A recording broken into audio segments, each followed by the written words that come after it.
The woman in this room is lovely. Full lips contrast artfully with her fine elvish features, and a tumble of fire-red hair spills down over her shoulders. Beyond her physical beauty, there's something inherently approachable about her. She exudes an almost palpable aura of kindness and warmth. Marta, Glory's old lover, the lure that Harrow used to draw her and so many others to Fewerstel. She looks up with the start at the sound of your approach. Her eyes grow wide at the sight of Glory. As she takes in her cyberware, her mouth falls open in horror. Glory? Yes, Marta, it's me. Glory's voice is cold. It's been a long time. It has. Marta swallows. The horrified look hasn't left her face. Glory, what have you done to yourself? What I had to do. I got out, Marta. This was the only way. Oh, Glory. All at once, the horror on Marta's face is replaced with an expression of profound sorrow. I am so sorry. Marta steps forward, her arms extended to wrap Glory in a hug. All at once, something in Glory's face changes. Her skin goes from pale to pallid, and her breath becomes ragged. She takes a step back and raises her claws into a defensive posture. Her voice frosts over with cold rage. Don't you touch me. You're one of Harrow's creatures. You always were. Marta stops short. One of his creatures? Glory, what are you talking about? I'm not going to say anything. You know as well as I do. You worship that monster. You seduced me into coming here so that I would worship him. If you hadn't found me, if you hadn't baited me, none of this would have happened. None of what? I haven't done anything. If you just left me where you found me, I never would have hurt anybody. My mother would still be alive. I never would have sold my soul to that abomination that you all worship, and I wouldn't have had to sacrifice my own body to escape from it. This place took everything from me, and it all started with you. She looks genuinely hurt. Harrow and I rescued you from a life on the street. A beautiful girl, homeless, penniless, living in a gutter. I pulled you away from all that. I saved you. There is a long pause. Glory stares into Marta's eyes, her expression unreadable. I don't feel much anymore, Marta. Most of the time, I'm completely numb. But for you, I can make an exception. I hate you. I'm sorry that you feel that way, Glory. For my part, I still love you. The razor flicks out of Glory's fingertips. Her lip curls into a snarl. Another lie, the last one you'll ever tell. Oh, fuck.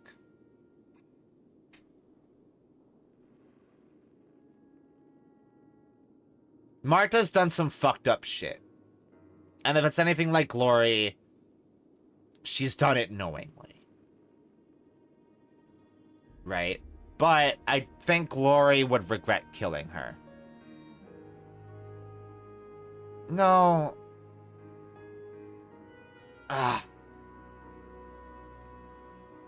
I think that we should hear her out. Something strange is happening here. She nods eagerly, her eyes fixed on Glory's razors. I'll prove it to you. Ask me anything you want. I'll show you that I'm telling the truth. I never wanted anything bad to happen to you, Glory. Not ever.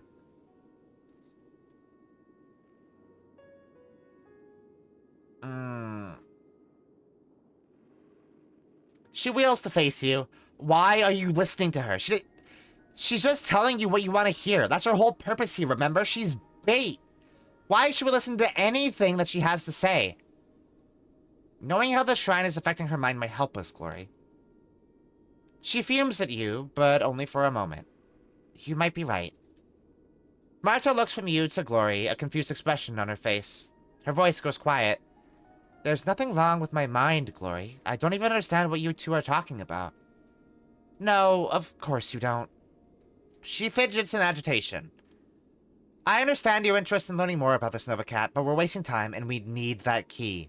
If Harrow gets back before we've dealt with that shrine, we're fucked.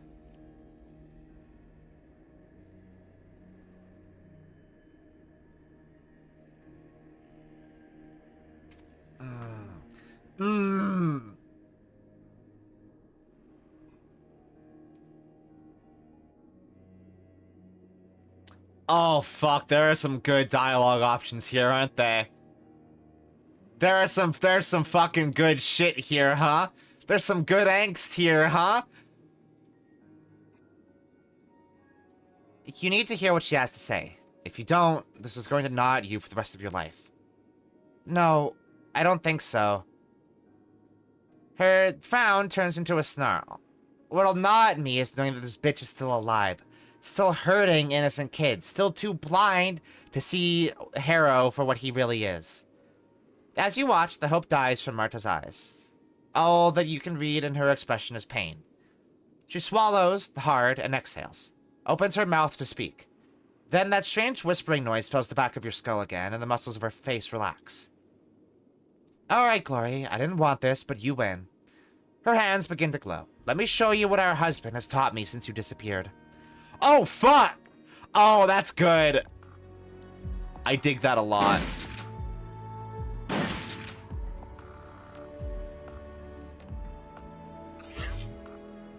Alright. Well, she was probably gonna end up dying anyway, so... Listen, nothing ventured, nothing gained, right? Oh. I thought we would maybe get some good angst, you know? And there's nothing I love more in this sort of setting than angst. It's what, like, most of my Monster of the Week campaign is based on.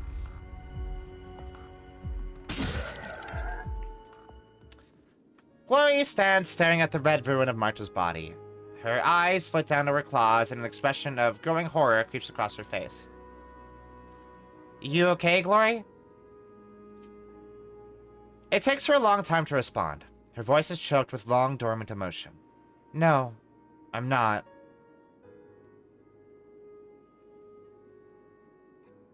I'm sorry, but it had to be done. She snarls out an answer. Her face has flushed red. Yes, I know. She was just as bad as Harrow. Killing her was the right thing to do. To your astonishment, you see that her eyes are welling with tears. Glory.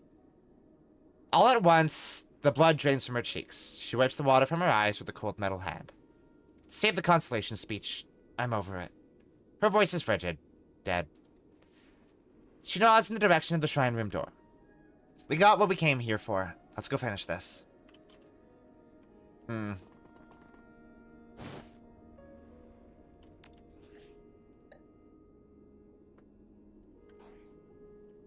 think there is. I remember there being more that you can find here, but...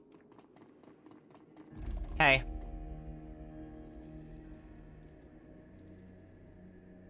Alright, whatever, man.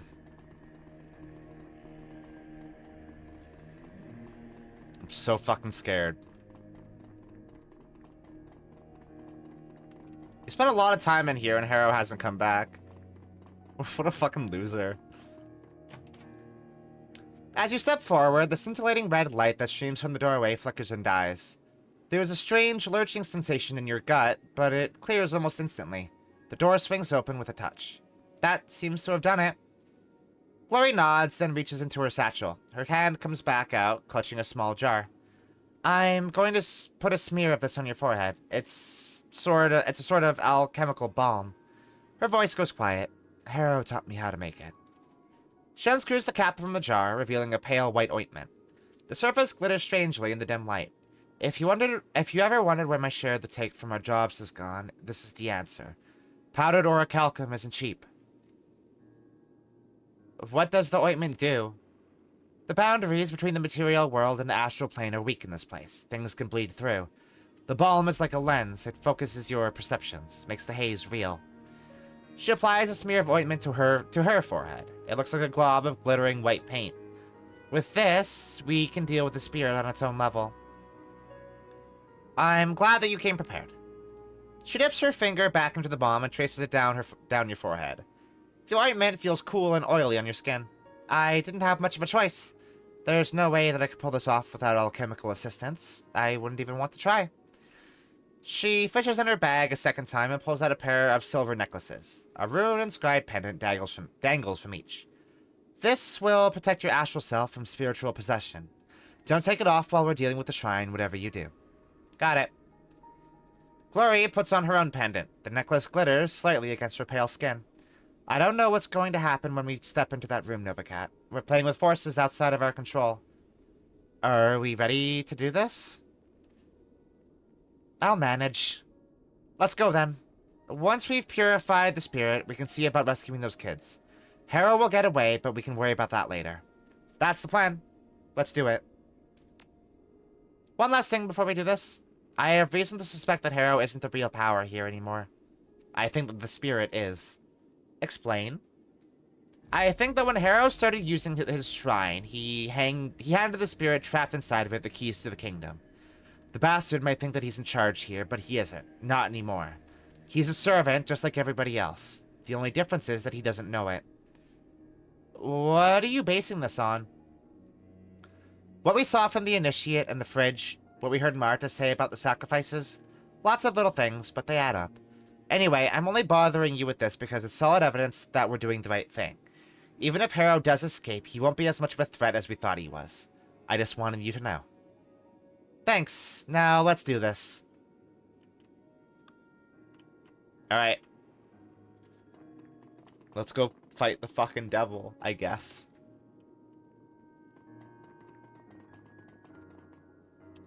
As you approach the shrine, a chorus of high, sibilant voices fills the air. The sound is light and airy, but something about it fills you with a bone-deep dread. Welcome, Glory. Glory's eyes go wide. She opens her mouth to speak, but no sound escapes her. Glory, what? Something slams into you. A wave of intangible force that turns your consciousness inside out and sends shock waves reverberating through your mind. The world lurches and everything goes black.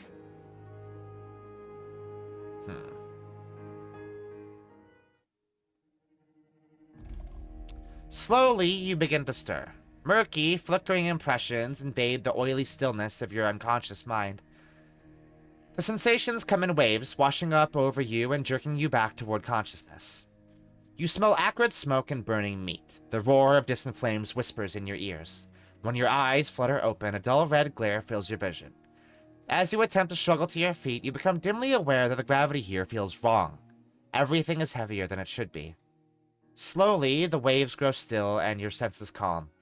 You find yourself staring into an infinite horizon. The blasted ruins of fewer cells stretch out in all directions, as far as the eye can see.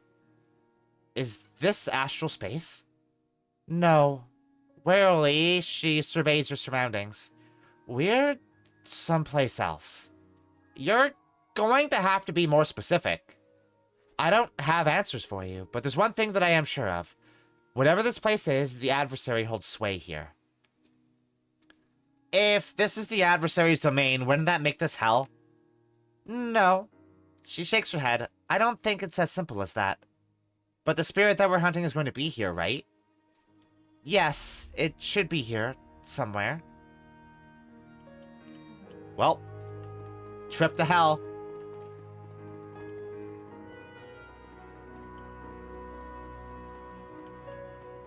I think they contextualize this as if you're in the Matrix, like, mechanically, and how they've designed the map. Because those little sparkles they had there were just the Matrix sparkles. As you step forward, you find yourself gagging. The air in this room is saturated with a slaughterhouse smell. A smell like blood and bile and feces. The stench of an abattoir. Up ahead, you catch sight of something sliding into the world. It looks like a charred man with a pair of tortured faces where its shoulders should be. The thing burns like a Roman candle, spitting white-hot sparks in a fiery plume. An oily substance runs down between its dangling legs and spatters onto the floor, and where those drips land, they burn. Behind the creature, a second thing lumbers into view, a wall of muscle, sinew, and burning pitch. The things lurch toward you, leaving a trail of greasy smoke in their wake.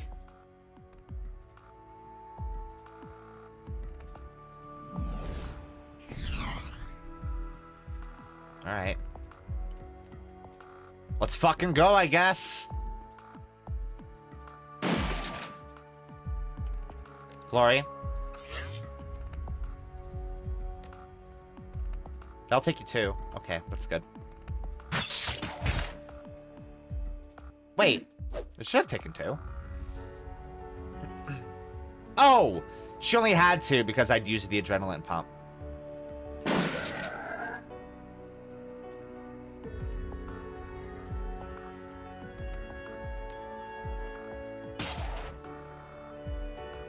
Oh, that thing has a lot of fucking armor. Holy shit.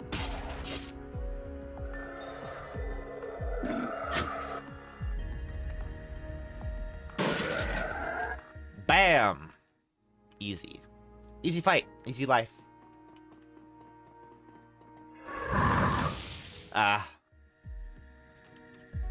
Do I have grenades? No, I just have health packs.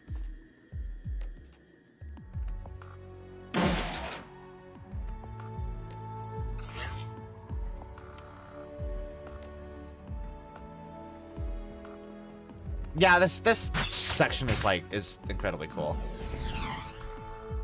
I like Glory's entire mission. Like, her entire mission is so fucking good. Like, the writing is impeccable. The angst of it all is like, I live for that shit.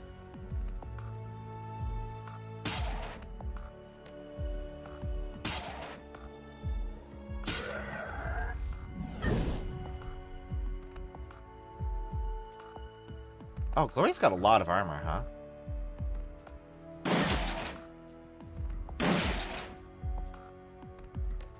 Which doesn't mean that I should shoot her, but...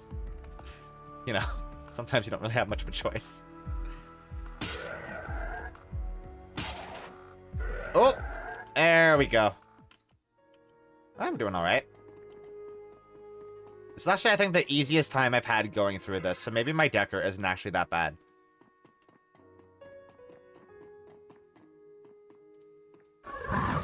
Oh, hi. Hello. The thing hovering before you is hideous. Its broad chest is jacketed in scale-like patches of burning coal, and its many sets of antlers shimmer with heat. It smiles like a barn fire, wood smoke, burning fur, and blackening bodies. The spirit inclines its head toward Glory and spreads its arms in welcome. Glory, welcome, child. It speaks in a chorus of clear, lilting voices. You don't hear them so much as feel them. The sensation is strange, like hundreds of butterflies fluttering in your chest. What a pleasure it is to see you again.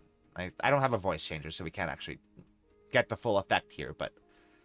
Glory steps forward, trepidation on her face. Standing before the towering form of the spirit, she looks frail and small. She takes a deep breath, steels herself, and speaks. I know what you are, spirit, before the adversary twisted you, before Harrow bound you into this rock. She drops a hand to the satchel at her side. I can help you to be that again. All that you need to do is let me. The spirit chuckles, a strange, warbling sound that sends a shiver down your spine. We are not in need of help.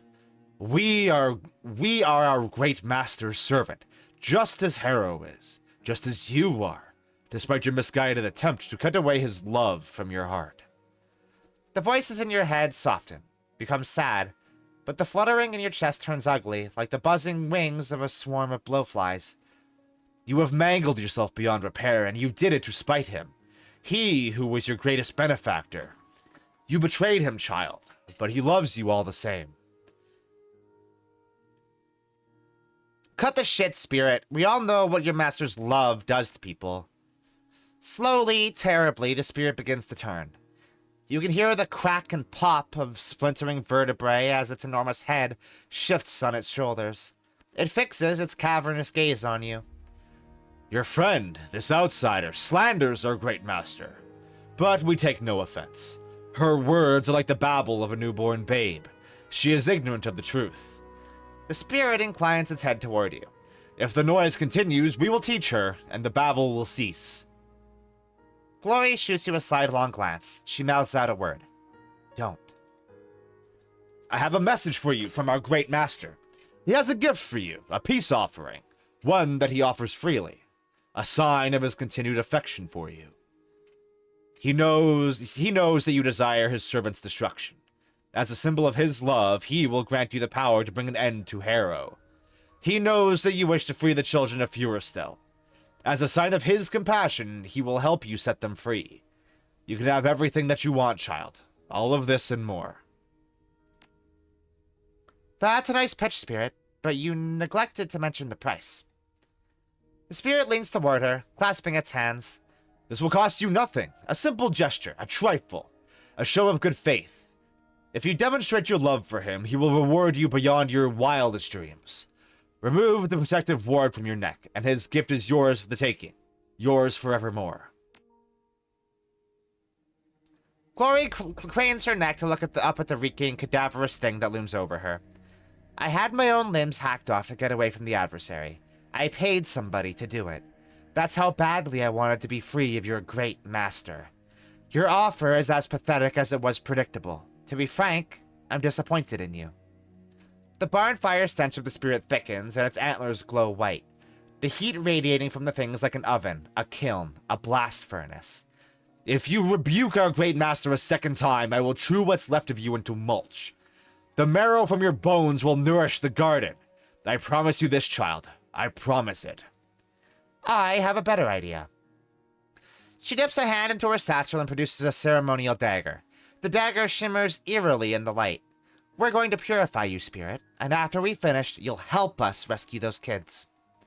The Spirit cackles. Very well, child. If pain is what you seek, we will bring it to you. Beneath its leathery skin, the thing's bones begin to shift, straining against the ligaments and tendons that bind them. A hideous cracking sound fills the air as its skeleton splinters and pops. As you watch, the Spirit's body begins to rupture. Great lesions open up in the creature's chest and back, and its ribcage cracks from some horrible internal pressure. The Spirit's chest heaves, and a foul liquid pours from the rips in its flesh. A flash of light stabs your eyes, and when your vision clears, you find 3 identical spirits floating before you. Death comes in many forms, child. The fluttering sensation in your chest grows into a rasping pain that steals the breath from your lungs. It feels like you're being eaten alive. Yours will be swift and brutal. Alright, well, the thing is, buddy, I have a fucking shotgun. So go fuck yourself, alright?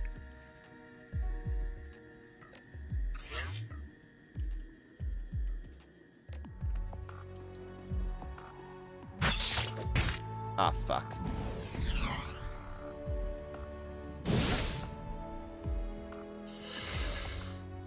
A figure materializes out of shadow. The form is wispy and insubstantial. A projection of a man distorted by distance. His silhouette ripples like a flag in the wind. Through the haze, you can see his face. He is more beautiful than handsome, with sculpted features and an unnaturally youthful complexion. His expression is sad. Harrow. Glory. The voice is deep but faint and marred by echoes. It sounds as if he's shouting from the far end of a long tunnel. You shouldn't have come here. I was content to let you live out your life in peace. I've come to put an end to this place, Harrow. This place and your pathetic, sickening cult. I don't want to kill you, Glory, and I won't, unless you force my hand. The flickering silhouette spreads its arms wide. Ask me for my protection, and I will usher you out of this place. You can leave if you are still in peace. If you ask me politely, I might even let your friend leave with you. I won't abandon your victims here, Harrow. Not again. I'm going to burn this place to the ground. My only regret is that you aren't here in person to burn with it. The projection of Harrow sighs. A fight, then. Very well. The air all around him begins to pulse with scintillating bursts of colors. His rippling, transparent form glows with heat from within. You brought this upon yourself. Really? Later, fucker!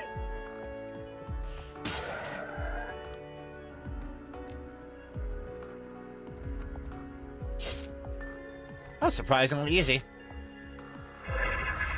Ah. Whoa. Gang shit. Hell yeah. I just fucking deleted him. He's gone. Is this? Okay. Got it. This is the real one.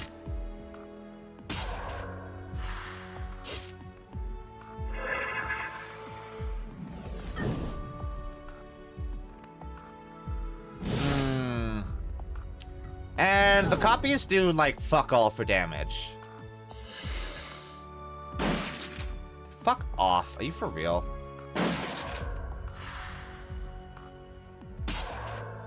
Also, I can just do this.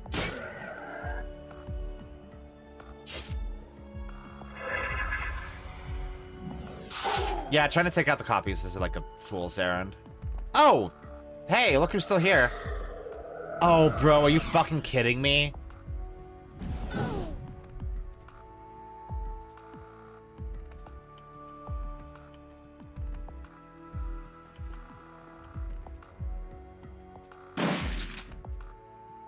Glory, you need to fucking heal. Stat.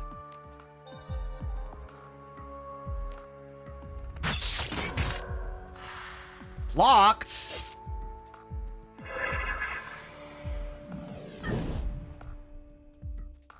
God, there really is nothing I can fucking do. Oh my god. Oh yeah, damage minus 15 is what's happening. Okay, Harrow, you need to get the fuck out of here, my guy. I don't have ammo.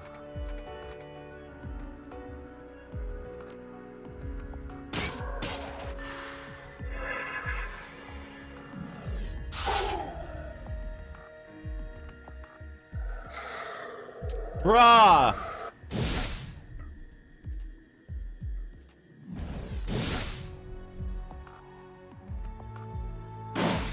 Fucking hate this guy.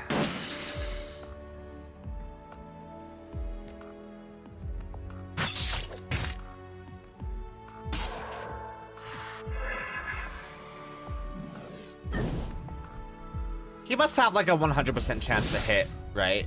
With Glory just like completely out in the open.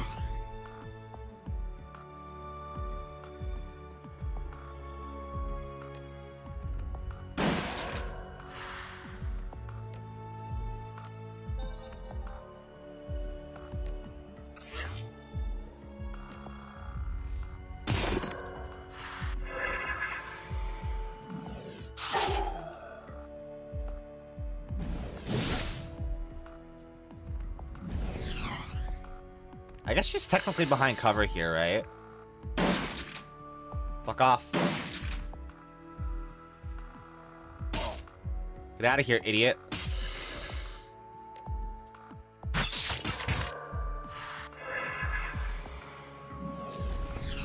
Okay, so anytime we see Harrow pop up, we just gotta nuke him. Literally every single time. You're not. Fuck you, you're behind cover.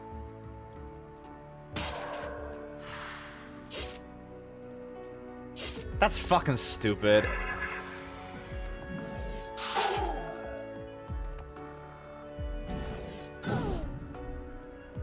It's like, oh yeah, this thing that's like 3 times as large as the desk is behind cover. Shut the fuck up.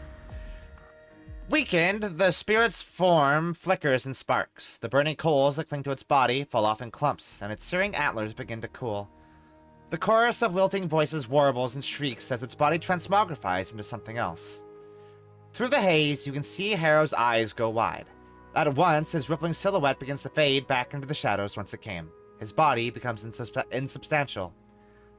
Go ahead and run, you fucking coward. Run back to the real world and whatever hole you crawled out of. We'll catch you. Shadows in the shape of a man smile back at you. The distance in his voice has increased. It sounds like he's shouting from miles away. I don't think so. You don't even know where the real me is, Glory. Oh, don't worry. We'll find you. We're good at that sort of thing. The projection flashes you a condescending grin. Believe whatever you like, fool. I won't do anything. It won't do you any good.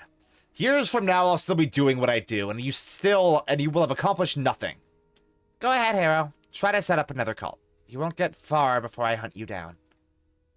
The projection chuckles. The sound is thin and hollow.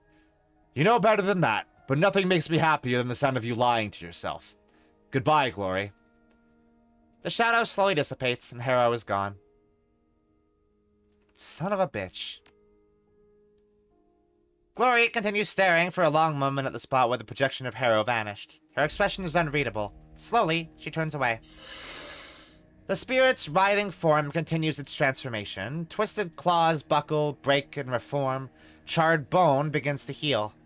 The barn fire stench of it slowly fades away, replaced by an array of more pleasant smells. Oak and pine and mineral oil, rustic feasts and mulled wine.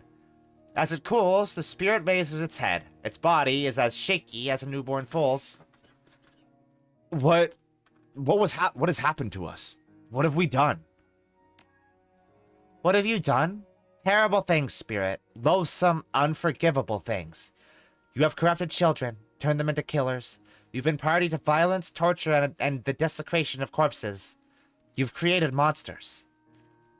The spirit cringes, shaking its great head from side to side. It doesn't speak, but a low rumbling sound emanates from somewhere deep in its chest. Unpleasant to think about, isn't it? But you have to, spirit. You can't run from what you've done. Your actions are a part of you, whether you like it or not. The rumbling sound turns into a tormented howl. The noise conjures images of mourning mothers and caged animals, screeching orphans and dying men. It is a sound of pure, unmitigated despair. Glory takes a step toward the giant creature. Listen to me, spirit. I need your help. We are here to rescue the cultists of Furestel, the street kids whose minds you touched. We're getting them out of here before the adversary can do to them what it did to you. The spirit stares at Glory for a long moment. Finally, it dips its head in a nod. Yes, we will help you. I'll be damned. Something's gone right for a change. The spirit bows its head. We have withdrawn ourselves from the minds of the people here. They are themselves again. Thank you. We'll take our leave of you now. The heart of Furestel's head jerks up in alarm. Wait, we wish to do more. We have much to atone for, as you said. Just what do you hope to do? Make amends, heal the sick and the wounded, bring them the succor of hearth and home. But we can do nothing without your help. We are still bound to this shrine.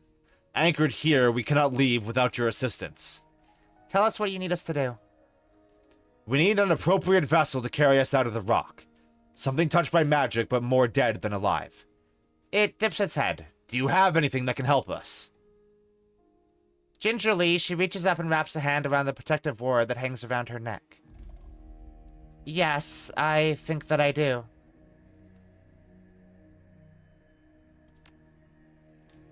With a single motion, she snaps the chain. The pendant falls to the floor.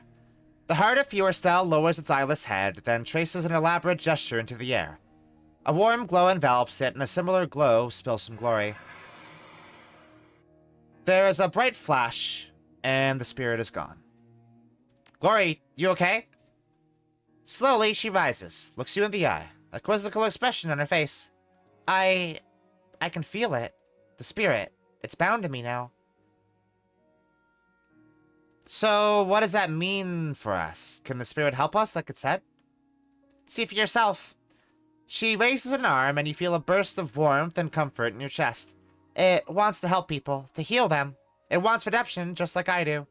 Together, maybe we'll find it. Behind your eyes, your vision starts to twist. It feels as though you're being turned inside out. Time to go. With the spirit's link to the adversary severed, this entire reality is falling apart. See you in the real world, Glory. Yeah, she offers you a grateful smile. I'll see you there.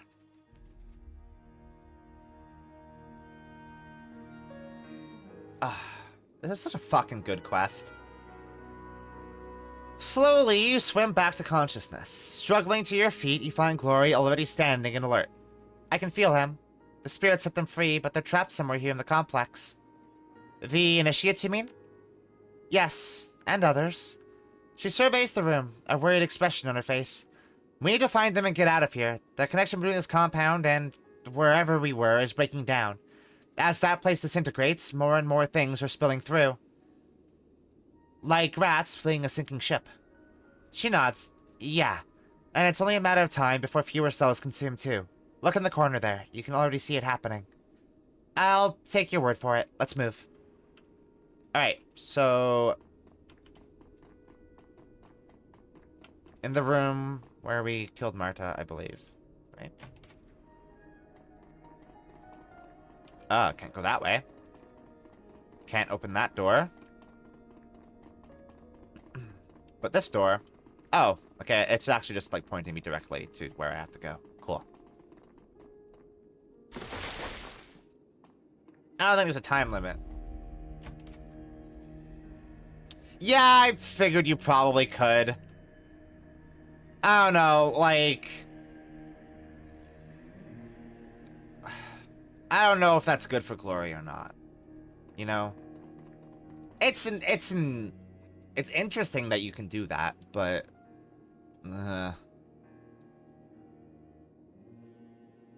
Yeah, I don't think Glory hated Murda. Like, actually.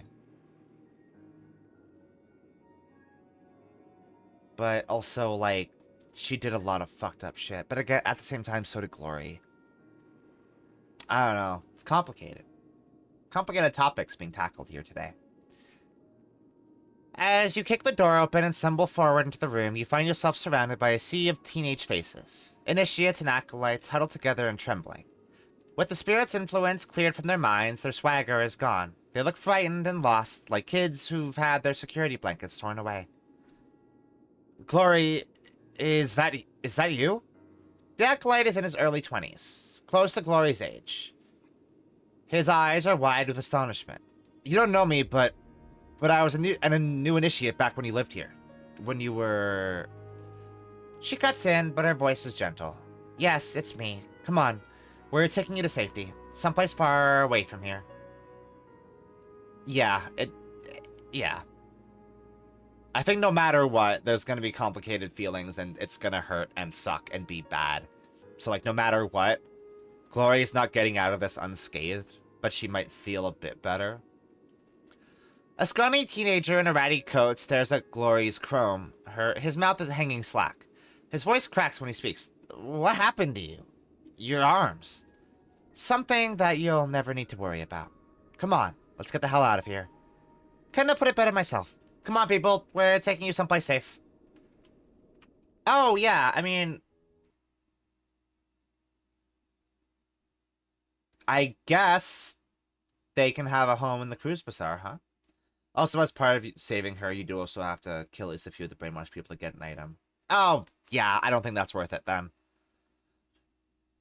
You thread your way through the trees of the Schonbuch forest, tracing your way back to the thicket where you and Glory hid the van. The inferno that caused Furestel is spreading, that consumed Furestel is spreading, and the conflagration casts the forest around you in a sinister orange light. The heat at your back is intense, unbearable. Far ahead, Glory blazes a trail for you to follow, shredding the foliage in her path. The liberated initiates teeter on the edge of panic as they struggle to keep pace behind you. The fire is moving fast, but you're faster. As Glory helps the last of the kids into the van, you put the vehicle in gear and punch the accelerator. The burning ruin of Furestel recedes into the distance, a glowing speck in the rearview mirror. The peace and safety of the Cruise Bazaar lie ahead. Okay, so... here's what we'll do tonight. We'll talk to Glory, we'll take a break, and then we'll come back and do Blitz's companion quest. And then we'll leave it at that and finish it next time we stream Dragonfall. I think that is our best course of action.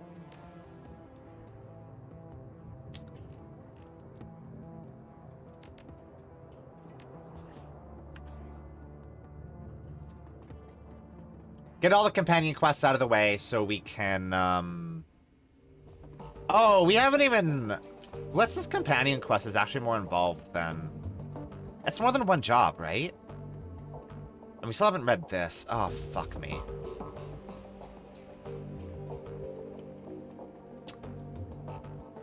Glory stands, an introspective look on her face. At the sound of your approach, she turns to face you. She nods at you. Thank you for your help if you were Stal. I couldn't have done it without you. Speaking of which, I've been meaning to talk with you about that. After the things that we saw in there, I'm not surprised. Go ahead, Novacat. I'm listening.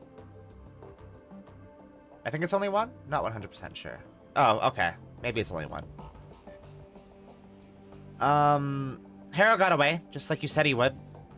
She frowns. Yes, and he's already putting distance between himself and the Schonbuch forest. How do you want to go about tracking him? Finding Harrow is going to be a full-time job. I can't track him down while we still have a great dragon hanging over our heads. After we've dealt with Vauclair and the Fire Wing, I'll devote myself wholeheartedly to finding that bastard and finishing this. But for now, we need to keep our eyes on the road ahead. What did you wind up doing with the cultists that we rescued? Did you send them to Samuel? No, he doesn't have to worry about keeping the people of the Cruise Bazaar safe. Those kids that we rescued, they've been damaged by Harrow's philosophies. They can get better, but it's going to take time. Trying to integrate them into our society too quickly would be dangerous. So, where did they go? I took them to the Talismonger, Algernon. He said that he knew a place where they could get help. It won't be easy for them or quick, but they'll get better in time. Oh, Algernon's a bro. I love that guy. Let's go. We should go check up on him after we take a break, because I want to see if he does give us more lore on the adversary. And if not, we can just look at the wiki. You looked distraught when Marta died. How are you holding up? Her expression clouds. As well as can be expected, my feelings on this are complicated. You loved her. That much is pretty clear. Yes, a part of me still loved her, and the rest hated her for what she represented. Am I ultimately sorry that she's dead? Yes, but I'm not sure what the alternative would be.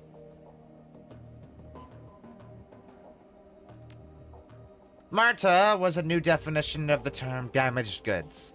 I can't even imagine the amount of psychological trauma she'd be carrying if she were alive today. It'd take her years to recover, and in that time, she'd still be dangerous. All in all, it's probably better that things turned out the way they did. That's what I keep telling myself anyway. That's all of my questions. Thanks for taking the time to talk. Anytime, Novacat, and thanks again.